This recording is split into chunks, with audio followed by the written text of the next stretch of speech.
Ever since I think I was just 6 years old, I dreamt of going to the polar regions.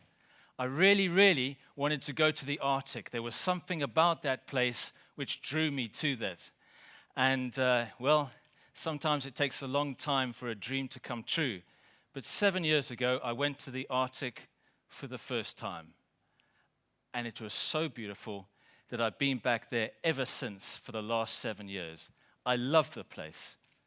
But I have seen that place change beyond all description just in that short period of time. I have seen polar bears walking across very, very thin ice in search of food. I have swum in front of glaciers, which have retreated so much. And I have also, every year, seen less and less sea ice. And I wanted the world to know what was happening up there. In the 2 years before my swim, 23% of the Arctic sea ice cover just melted away.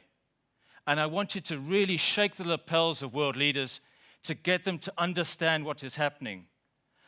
So I decided to do this symbolic swim at the top of the world in a place which should be frozen over, but which now is rapidly unfreezing. And the message was very clear.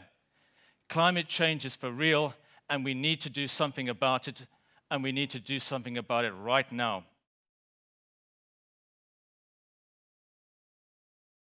And then after a year of training, I felt ready. I felt confident that I could actually do this swim. So myself and the 5 members of the team, we hitched a ride on an icebreaker which was going to the North Pole.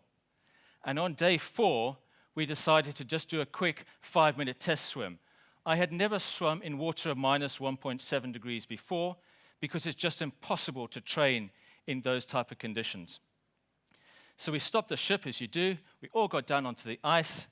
And I then got into my swimming costume and I dived into the sea. I have never in my life felt anything like that moment. I could barely breathe. I was gasping for air. I was hyperventilating so much. And within seconds, my hands were numb. And the paradox is that you're in freezing cold water, but actually you're on fire. I swam as hard as I could for 5 minutes. I remember just trying to get out of the water. I climbed out of the ice. And I remember taking the goggles off my face and looking down at my hands in sheer shock because my fingers had swollen so much that they were like sausages. And they were swollen so much I couldn't even close them. What had happened is that we are made partially of water. And when water freezes, it expands. And so what had actually happened is that the cells in my fingers had frozen and expanded and they had burst. And I was in so much agony.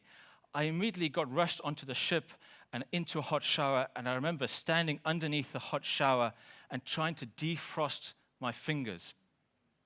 And I thought, in 2 days' time, I was going to do this swim across the North Pole. I was going to try and do a 20-minute swim for 1 kilometer across the North Pole.